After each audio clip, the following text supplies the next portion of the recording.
Это актуальное интервью в студии Надежда Саханская. Здравствуйте. Международный день Земли отмечается с 90-го года по решению ЮНЕСКО с целью объединения людей в деле защиты окружающей среды. Этот день с энтузиазмом отмечают не только природоохранные учреждения и экологические активисты, но и обычные люди. Как отмечают День Земли якутяне, нам расскажет гостья нашей студии Галина Васильева, руководитель образовательной программы, доцент Института естественных наук Северо-Восточного федерального университета. Галина Сафроновна, здравствуйте. Здравствуйте. Расскажите, пожалуйста, как отмечается Международный день Земли у нас в республике и с какого времени у нас вообще стали отмечать этот праздник? Если вспоминать историю, конечно, этот день не сразу свалился всем на голову. Да? Он давным-давно существует. Каждая страна по-своему его отмечала. Но официальный статус это было, как вы сказали, в 1992 году в Рио-де-Жанейро, когда собрались около 200 стран и решили, что что-то надо делать, как-то людей надо побуждать к сохранению окружающей среды, того места, где люди проживают. И было тогда принято вот как раз решение, что отмечать необходимо вот как-то вот День Земли на всей планете. Он так называет День Земли, День Матери Земли называется официально. У нас в Российской Федерации этот праздник начал отмечаться 2010 года. Вот, и с тех пор, ну, как всегда, у нас республика, как говорят, всегда впереди планеты всей. Поэтому наши люди, они очень неравнодушные, очень активные. Все, ну, от природы, дети природы, можно сказать, да, народы, проживающие на нашей территории. Поэтому вот как-то вот с энтузиазмом с этим делом взялись за этот праздник. И вот много лет уже постепенно он набирает силу. В этот день, конечно, ну, поскольку проводят очень часто, многие проводят субботники, но поскольку у нас на территории в это время еще как-то не совсем комфортно убирать территорию, все замороженное, все во льда, поэтому очень много производится разных мероприятий в разрезе, скажем, лекции, экологические квесты, различные викторины, там различные какие-то конкурсы и так далее. Вот, например, мне хотелось бы отметить, в Горном Улусе прошел парад, экопарад, вот как раз 22 апреля, несмотря на то, что погода не очень-то позволяла, но мне очень хочется похвалить их, потому что они вывели на этот парад и малышей, дошколят, и школьников, и молодежь, вот, и очень хорошо отметили этот праздник. Вот. Но у нас, конечно, университет, мы очень вплотную работаем с Министерством экологии, природопользования и лесного хозяйства, и активно участвуем в их мероприятиях, и они нас приглашают на свои мероприятия. Поэтому, в общем-то, этот праздник, он ежегодно набирает свою силу. Вот. И в рамках этого праздника, например, мы проводим, вот наш университет, кафедра экологии, как раньше называлась, мы проводим ежегодно, уже 14 лет, конференцию. Ну, сначала она была просто университетской, теперь она уже переросла на всероссийский статус, конференция «Отходы в доходы». Вот. И в этом году у нас приняло участие около 200 человек, подключались люди из Подольска, даже из Болгарии подключались. Вот, сейчас вот позволяет, слава богу, техника, да, может не совсем качественно, но тем не менее можно послушать и посмотреть. Люди высказывали свое мнение, рассказывали о своих работах, поэтому вот уже в течение многих лет вот эта конференция набирает у нас силу. И, ну, естественно, что студенты принимают в этом самое непосредственное и активное участие. Какие вопросы поднимаются? Наверняка самые насущные проблемы освещаются на конференции, и они, скорее всего, связаны именно с нашим регионом. Да, конечно, да. Тем более, что очень остро сейчас стоят вопросы, и всех волнуют вопросы Арктики, поскольку поставлена задача правительством Российской Федерации освоения арктических регионов. Вот, и на нашу республику делают большую ставку в этом плане. Сюда заходят различные большие корпорации со своими, так сказать, проектами, да. Сюда заходят недропользователи различного характера. Конечно, с одной стороны, это вызывает беспокойство, потому что не все как бы должным образом как это сказать, решает нормативно-правовую базу экологического законодательства нашей республики, допустим, соблюдает, да, поэтому очень часто происходят различные нарушения в этой области, негативное влияние. Но там у нас был вопрос о том, что куда обращаться, да. Очень большая помощь, конечно, от неравнодушных людей нашей республики, которые смотрят, так скажем, блюдят, да, наблюдают, если где-то что-то потекло, там где-то что-то увидели, все это фиксируют, отправляют. И действительно надо в первую очередь, конечно, обращаться в как-то районные комитеты охраны природы, обращаться можно в природоохранную прокуратуру. Вот они очень быстро на это реагируют, дела. Естественно, что такие вопросы надо правильно оформлять. Не просто там снял, вот что-то течет, а где течет, откуда течет, сколько течет. Этого ничего нету, да, как анонимка получается. Конечно, такой сигнал не проходит, чтобы действительно среагировали контролирующие надзорные органы, нужно правильно оформлять все эти нарушения.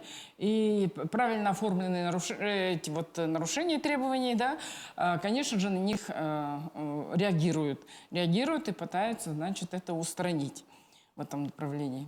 Галина Сафроновна, мы сегодня с вами говорим о Международном дне Земли. Понятно, что в рамках этого праздника, да и не только в этот день, необходимо защищать окружающую среду, необходимо защищать родную планету. Ну а что необходимо вкладывать в эти самые понятия? Кстати сказать, в этом году, вот нынешний День Земли, он обозначен как инвестиционный. То есть все, кто хочет как-то помочь природе, должен вкладывать, инвестировать, да? А как это инвестировать? Это не значит, что деньги там надо вкладывать, а именно инвестировать своим трудом, уборка территории, проведение там каких-то акций, да, вкладывание, скажем, душу, руки, ноги, да, для того, чтобы как-то привести в соответствие.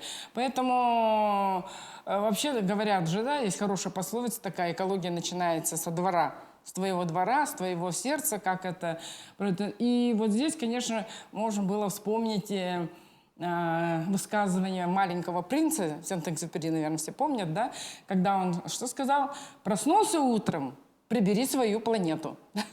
Очень такие значимые слова, которые были сказаны 100 лет назад, но актуальны и сейчас. Вот в этом направлении. Ну, получается, что Международный день Земли, который в этом году проходит под эгидой инвестиций, также немного связан с конференцией, о которой вы сказали, потому что конференция носит очень интересное название, именно «Отходы в доходы». Да, да, конечно же. Потому что многие... Здесь хотелось бы обратиться как раз на момент предпринимательства, да, на бизнес. Когда вот бизнес пытается как бы монетизировать проблемы по улучшению окружающей среды, да? Например, это переработка отходов, это сбор этих отходов, это что-то вот из них производить, например, сбор пластика, да, из пластиковых бутылок. У нас есть ребята, которые пытаются делать вот плиты хорошие. Эти плиты вообще, говорится, многовековые. Правда, потом что с ними делать тоже, но технологии не стоят на месте, они развиваются, поэтому, думаю, лет через 50 найдут, как дальше, что с ними делать. Но на настоящий момент, конечно, надо вот решать эти вопросы, например, с пластиком. Да? Самый больной насущный вопрос сейчас во всем мире, не только у нас, это пластик. Потому что мы настолько привыкли к обороту пластика, мы без него ничего не можем сделать сейчас. Да? Он настолько у нас в обиходе, и, наверное, даже смысла нету, чтобы как-то вот...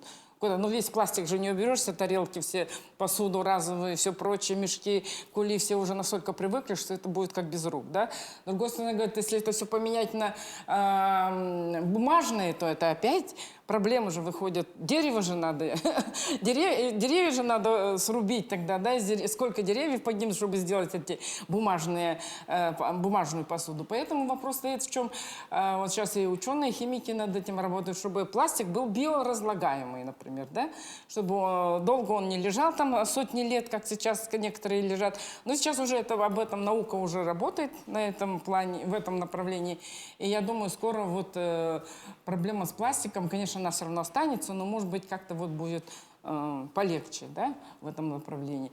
Ну и большая проблема, вот, конечно, пластик пластиком, но он превращается в микропластик. А понятие микропластик — это уже очень печально опасная, так скажем, субстанция, которая попадает у нас во все живые организмы, и в том числе и в наш, и в кровь, и так далее, которая сразу вот руками не пощупать, не увидеть. Но, тем не менее, вот такая тенденция тоже существует. Но это все работа науки. Но мы будем надеяться, конечно, что ученые дадут нам какие-то невероятные результаты в кратчайшие сроки. Скажите, Галина Сафроновна, вот недавно глава республики поручил обратить внимание на проведение субботников у нас в городе. Но, возможно, до этого обращения уже были проведены какие-то первичные мероприятия. Да. В субботник это как бы у экологов одно на самом первом месте стоит, да. Почему-то все думают, что раз эколог, то обязательно должен заниматься уборкой. Ну вот, раз так думают, значит, так надо делать.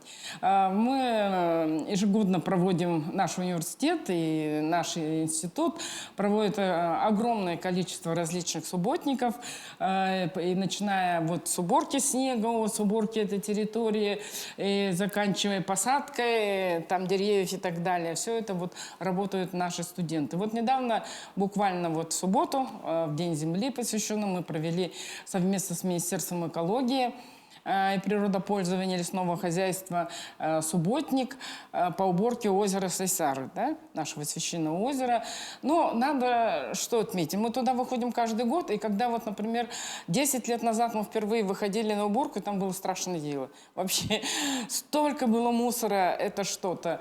А сейчас в этот раз мусора намного меньше. Все-таки, видимо, сказалось то, что там катки, там все прочие культурные мероприятия, которые делали, вот те, кто проводит это мероприятие, все-таки за собой убирают. Поэтому в этот раз мусора было не так уж много. Ну, тут еще один фактор, то, что все-таки зима, еще много промерзла, еще сверху снегом посыпало.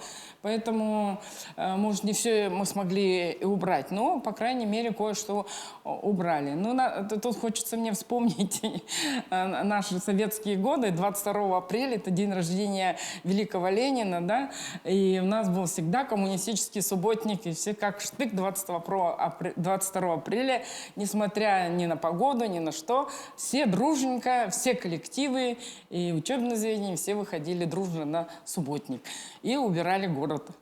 Ну, сейчас, конечно, немножечко времена изменились, но у вас есть сейчас возможность обратиться к тем, кто нас смотрит, чтобы люди выходили на субботники и бережнее относились к окружающей среде. Да, вот как раз, пользуясь случаем, хочу пригласить 30 апреля наше Министерство экологии и природопользования и лесного хозяйства совместно с общественными организациями выходят на субботник и на уборку территории берега реки Лены. Как раз там, где Даргалах, район Даргалаха, Зеленый Луг, вот весь третий квартал. Так что все неравнодушных, пожалуйста, наверное, информация еще будет. Вы еще как бы увидите в средствах массовой информации, в этих, как они называются, разных соцсетях, информацию о том, чтобы выходили и помогали, вложили, так сказать, душу, сердце и руки для уборки нашей великой реки Лена. Я благодарю вас, Галина Сафроновна, за то, что нашли для нас время и стали гостьей нашей студии. Возможно, после этого интервью многие сделают для себя необходимые выводы. Спасибо большое. Приглашайте. Ну, а я напомню, вы смотрели программу «Актуальное интервью». Берегите себя и до встречи в эфире.